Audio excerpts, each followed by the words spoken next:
And we are back. And on our 10th night of 31 Days of Halloween, we look at 2020's Psycho Goreman. This is not rated, but it comes in at an hour and 35 minutes from writer-director Steve Kostanski. This is currently streaming on AMC Plus, but also to buy rent on Prime Video. But we actually caught this on the Hoopla app. Support your local libraries, folks. Get out there and enjoy all the stories.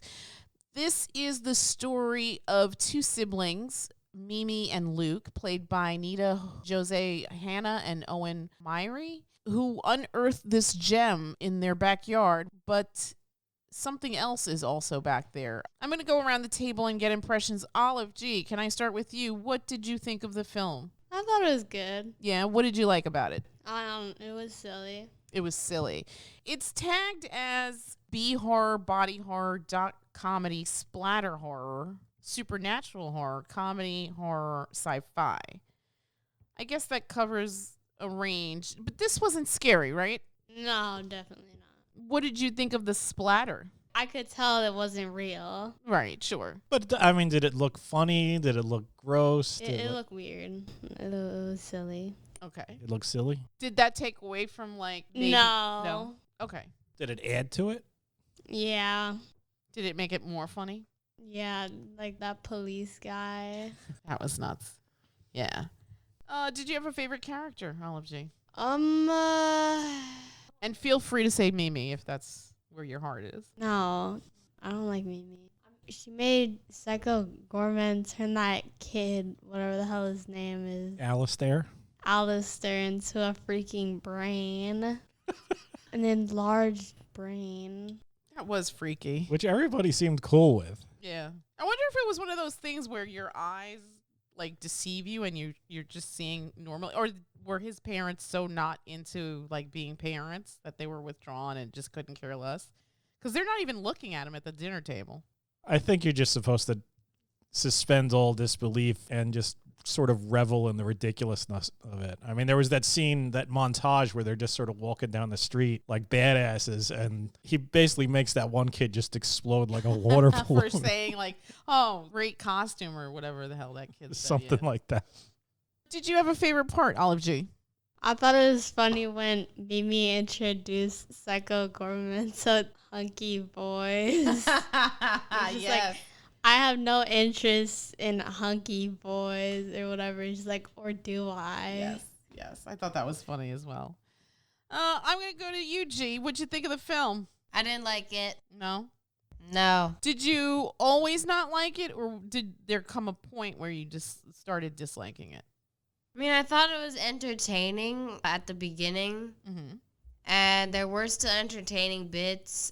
I don't think I laughed as much as everybody else, but I mean, I thought that the things that were happening were funny.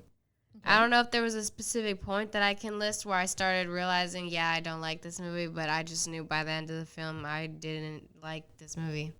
What made you not like the movie? Can we talk about that? I didn't like Mimi at all. In fact, I hated Mimi, and also I hated her dad. Why did you hate Mimi?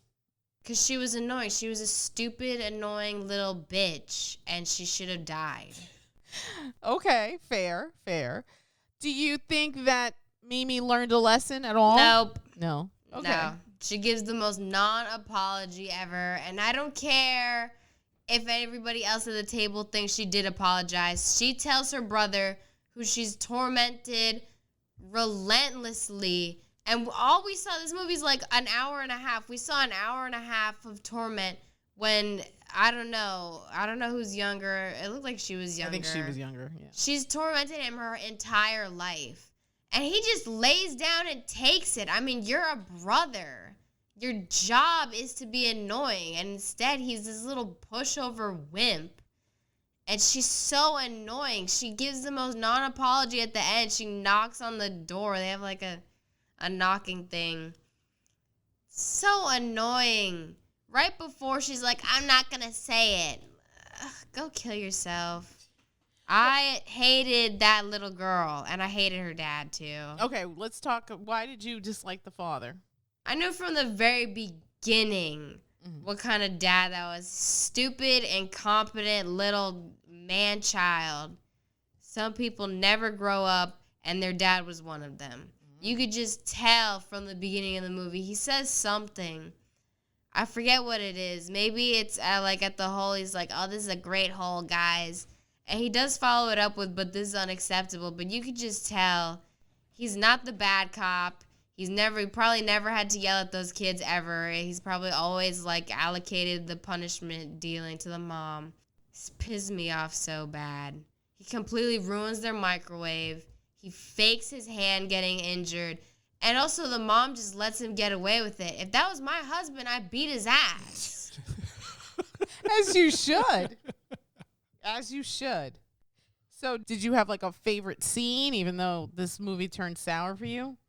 I thought Olivia's scene was funny. Yeah, the hunky yeah, voice. That made me funny. chuckle. I think a couple of things made me chuckle in this, but Yeah, you guys laughed a lot. yeah. All right. Not that there's anything wrong. Like I said, I did think that some of the stuff in here was still funny. Okay. I don't know if I had a favorite scene, though. The movie was, I could see why you like it. I think the bad special effects sort of make it endearing. Yes. Yes. Thank you for bringing that up. Okay, so what did you think of the actual Psycho Goreman? Obviously, he's not like Disney CG, No, Disney Marvel it's not CG. the best I've ever seen, but obviously it wasn't that bad. It wasn't, right?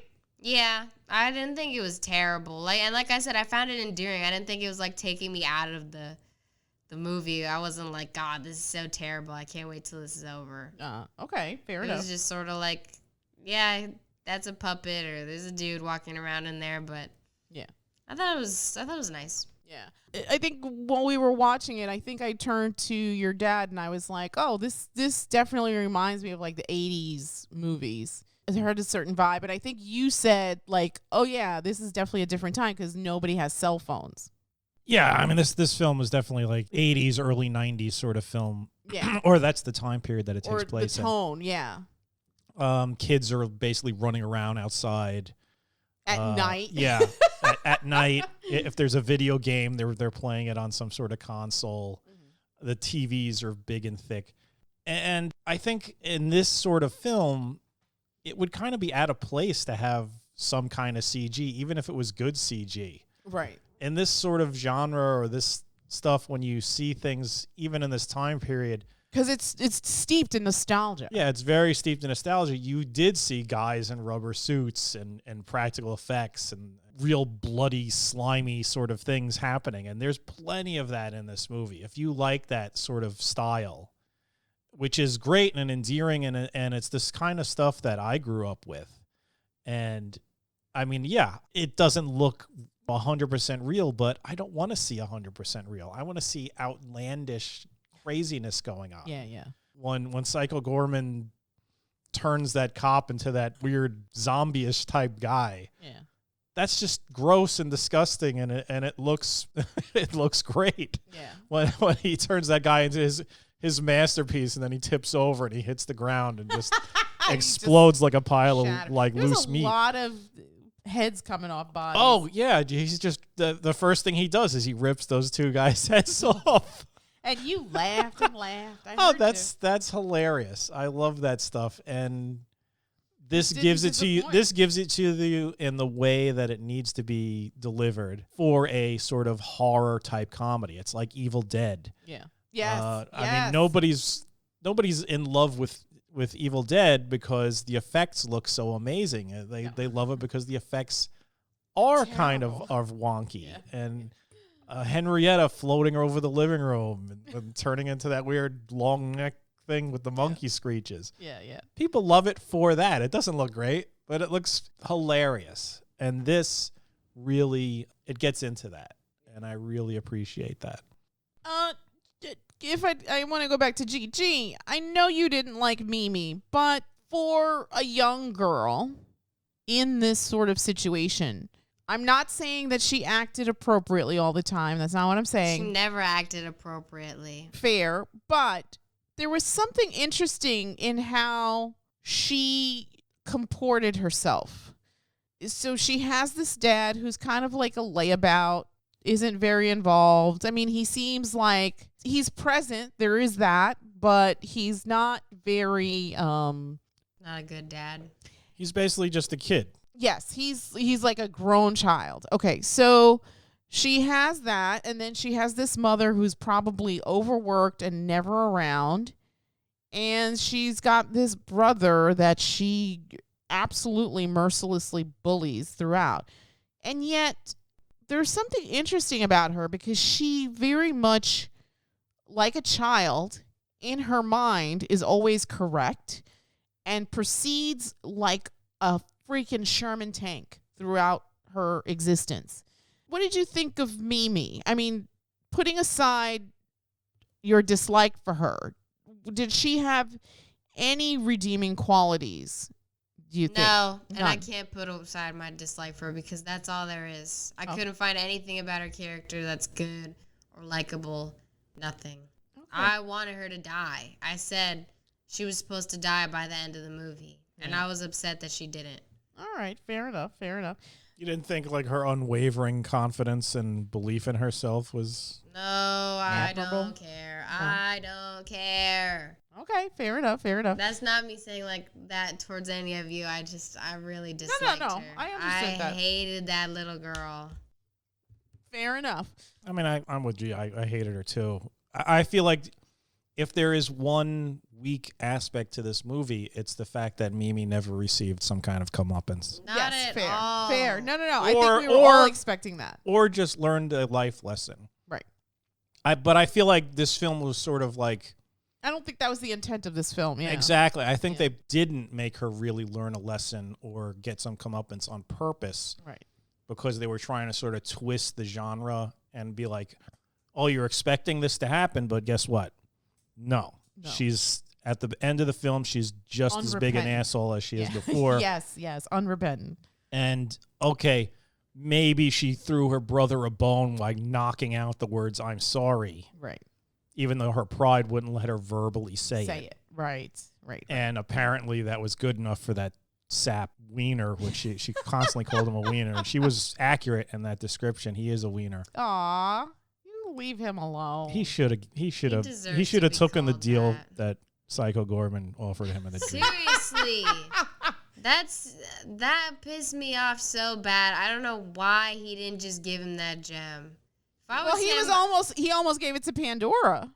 Yeah, that was dumb too. I feel like Mimi Stockholm that kid. You know what? I feel like when you're in an abusive relationship, this is the norm. So this is what you expect. That's why I was so happy getting that stupid pity knock. I'm not even going to call it an apology because it wasn't one. Olive G, what did you think of the brother Luke? What is there to think about him? I don't know. You tell me. Any thoughts?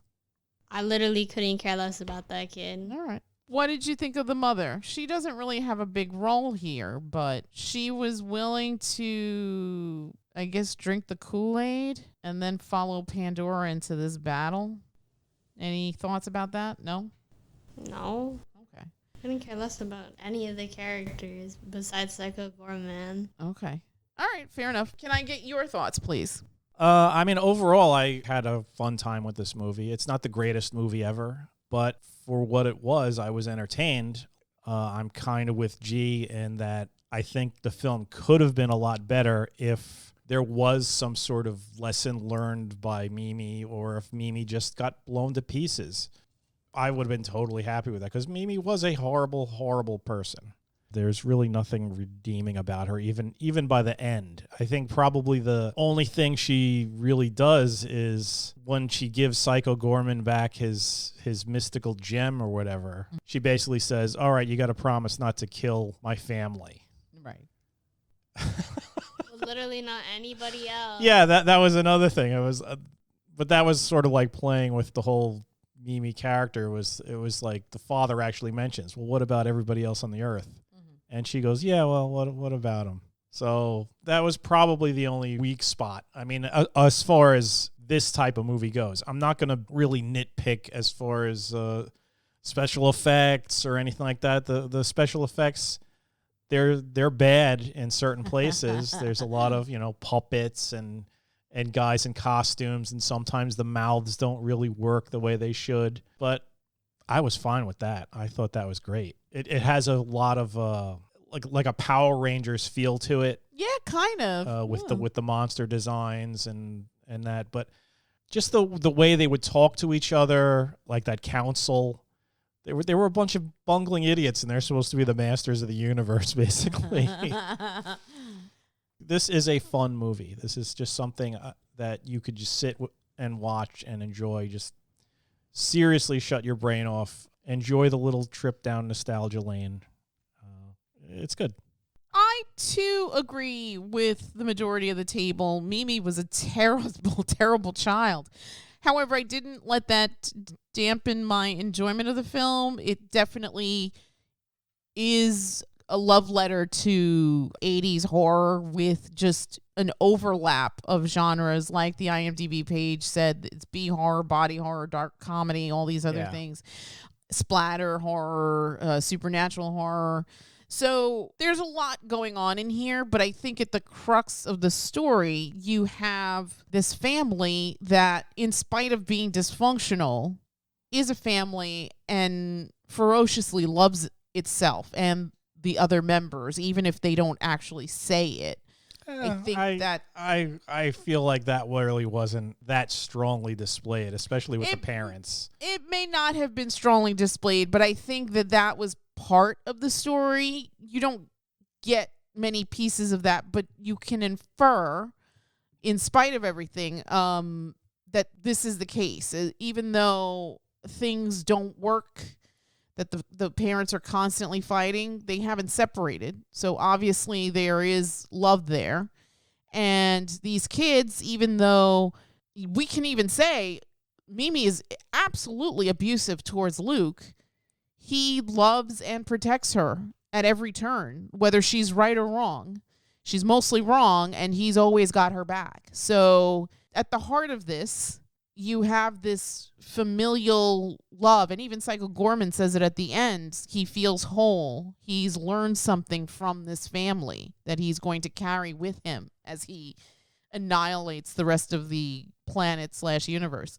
I think that was part of the whole thing with the fact that none of this really made any sense, because nothing these people did would have taught Psycho Goreman the true meaning of love. And I think they even make a commentary about that, because when he says that, I'm pretty sure they basically just go, "What?" It was Luke. Yeah. What? Yeah. Luke is just like, "What?" Because it doesn't make any sense. But so also, when she sings her sort of apology, or it wasn't an apology. It was basically just, "I'm the best, and I'm never going to say I'm sorry." Yes, but I think she's also telling him in her own way that she loves him, because I think she's singing this song to him, to Luke, and he gets it. He gets all teary-eyed, and even Psycho, like, what's going on? And the father says, "This is love. Is this what love is?" And he's like, "Yes, don't you feel it?" or whatever. So, and then everyone starts singing. And so I think that, is this going to win any awards? No. Does it have the best writing? No. But I think it's just campy, sweet fun with nostalgia and picking at these things that this writer-director loved and just putting them all into this crazy film/story and telling that story. So I think you're going to have to suspend disbelief in a lot of this. I think that a lot of it didn't make sense and whatever, but you sort of just turn your brain off and just go with the flow. I think this is that type of film. You're not going to analyze it. It's not like The Sixth Sense where red signifies something. Yeah. And I don't like, maybe suspend disbelief isn't a big word. I think forgive is better. Yes. You have to forgive a lot of the storytelling in this. Yes, absolutely. Absolutely. What would you give it? If I was going to give this a number from 1 to 10, I think I would give this a 6.5. I think it's decent. Is it the best thing I've ever seen? No. And I feel like it sort of toes that line of horror. It's not really horror, but kind of. to me it's more comedy than anything. So Yeah, it's a horror comedy. yeah, so it's more in line with that. I think that this might be a little much for some younger audiences. I think definitely we have teenagers in the house, so I wasn't really bothered showing them this, and they seem to enjoy it for the most part. Yeah, I mean the violence is over the top. Right. So Right. it's not completely really unbelievable. It's not disturbing Yeah. type of horror. Gee, what did you think of Psycho Goreman's backstory? I thought it was interesting. Did it kind of justify why he did the things that he did? Yeah, I guess so. I mean, he explained. So is he, even though he's vilified, do you think he's also like a victim of circumstance? Yes. I mean, he was a slave, so Right. he was a victim. But now he's an enslaver of nations and planets and galaxies. Was he enslaving people? I thought he just I know he's sorta just killing killed them. Right. He was killing everybody. There's no good guy in this movie. Psycho Goreman was a violent maniac who basically was just killing everybody. And it was after, he was a slave, but he killed his captors, but then they captured him. There's no good guys. Everybody's just a everybody's just a murdered sort psycho. of like avenging or getting revenge. But then he says, to satisfy my thirst for death or something, I had to snuff out all life in the universe. Yeah. Or all light. So after a certain point, it's like he became the villain in the story. What would you give it, G? I didn't like it, so I'm giving it a 3. All right. Olive G, what would you give it? 1 to 10? Like a 6, 7. Oh, God. Didn't they say that in the film too? Yeah, that's the amount of points you needed to win their stupid asinine game. Yeah. Crazy ball. I don't know if anybody understood the rules of that. I would give it a 7. Oh, look at you coming in hot. I enjoyed it, and I enjoyed what they gave me enough to forgive the flaws in it. The lack of like a moral compass. You don't really go to see a film like this because you want to learn a morality lesson. They're usually just in there, but I'm used to that. So, yeah, I kind of wish one was there. I think that would have pushed it up a little bit higher. I would not have minded at all if Mimi got blown to pieces and the brother was responsible because Mimi was terrible. All right. And growing up, there were plenty of rotten kids on TV who you just wished would get some sort of comeuppance or lesson learned or something like that. And they didn't. That was also an 80s trope. No, usually they would get it. Something would happen. I mean, Nellie Ingalls, she'd get something bad happen to her. Yeah. This, no, didn't happen. The piano didn't fall on her. Okay. You know what? Before we wrap up, can I ask you, what did you think of Pandora? Not much. Pandora was kind of a just sort of a threat to Psycho Goreman. That was basically it. But in the beginning, she comes across as this like defender of whatever. Sort of, but then she's also threatening to kill that other guy. She basically was like a tyrant. Yes, and you get that from Psycho Goreman's backstory, like how these people justified their dominion over other races through this religion. They were like some thing. sort of super church or whatever. Yes, but they were interesting. enslaving everybody. No. Again, the church doing bad things. There are no good guys in this movie. Fair enough, fair enough. Okay, before we wrap it up, we'd like to remind everyone to please like, share, and subscribe, and we will come back with another spooky story as we celebrate the 31 days to Halloween. And with that, we will bid you all a Good night. Good night. good night.